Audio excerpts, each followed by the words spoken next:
Hello दोस्तों, कैसी रही आपकी आज की ट्रेडिंग। आशा करता हूँ आपका दिन अच्छा गया होगा। लेकिन क्या मेरा दिन बोरिंग था? नहीं, मैंने तो आज कोई ट्रेडिंग ही नहीं करी क्योंकि मेरा सेटअप ही नहीं बना। तो क्या मैं बोर हो रहा था? नहीं। अगर पैसा कमाना है तो ट्रेडिंग से बोर नहीं होना है, सेटअप पर ही ट्रेड लेना है, रूल्स को फॉलो करना है। मेरा सेटअप नहीं बना तो मैंने ट्रेडिंग नहीं करी। तो इसी तरह से आपको अपने सेटअप को फॉलो करना होगा और अपनी ट्रेडिंग जर्नी को आगे बढ़ाना होगा। तो दोस्तों, फिर आइए स्क्रीन की ओर चलते हैं और मैं आपको अपने पॉइंट्स ऑफ व्यू बताता हूँ कि मैंने आज ट्रेडिंग क्यों नहीं करी।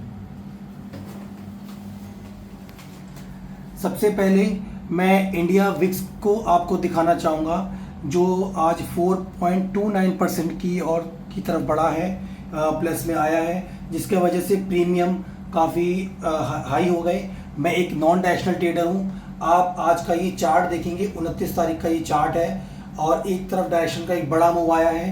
प्रीमियम लो होने की वजह से एक तरफ का प्रीमियम जो बड़ा है, लेकिन दूसरी तरफ प्रीमियम लो होने की वजह से उसमें वीकनेस नहीं आई है। तो सबसे पहला मेरा एक पॉइंट ये था कि इंडिया विक्स का काफ़ी लो है। दूसरा, एक वन साइडेड मूव रैली मुझे एक समझ में आ रही थी कि जो आनी है। और आप पोजीशंस की ओर अगर देखेंगे तो आप देखेंगे मेरी कोई पोजीशंस आज नहीं बनी हुई है। ये जो मेरी दो पोजीशंस आपको दिख रही हैं, ये मेरी सिप है जो मैं करता हूँ। बाकी कोई मेरी पोजीशंस इसके अंदर आपको नहीं दिख रही है जो मैंने आज ट्रेड इंट्राडे में करी है।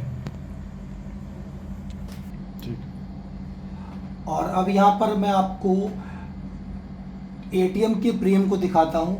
आप देखेंगे यहाँ पे कॉल का 24,100 का प्रीमियम है और दूसरे साइड 24,100 का पुट का प्रीमियम है।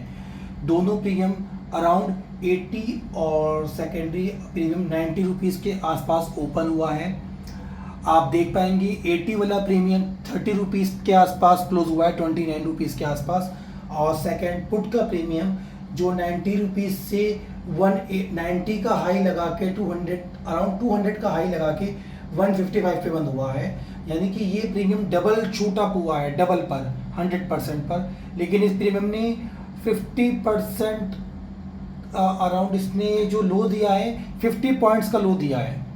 तो इधर 50 पॉइंट्स का लो है, यहाँ पे 90 पॉइंट्स का गेन है। तो ऐसे इस तरीके से जो प्रीमियम एक तरफ शूटअप ज़्यादा हो जाता है, दूसरी तरफ वीकनेस कम होती है। तो मैं एक नॉन डायरेक्शनल ट्रेडर होने के कारण मैं इसको कैसे अपने ट्रेडिंग स्टाइल में देखता हूँ और इस तरीके प्रीमियम के सेटअप से अपने आप को नो ट्रेडिंग डे में कैसे अपने आप को फिट रखता हूँ।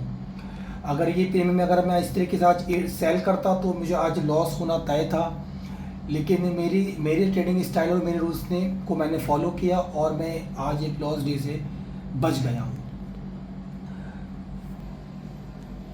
तो दोस्तों, अगर आप मेरे ट्रेडिंग स्टाइल को जानना चाहते हैं या जानने के इच्छुक हैं तो मुझे कमेंट सेक्शन में बताएं। मैं अपना ट्रेडिंग स्टाइल आपसे ज़रूर शेयर करूँगा। हो सकता है मेरा ट्रेडिंग स्ट्रेटजी आपके लिए भी प्रॉफिटेबल स्ट्रेटजी हो। Thank you.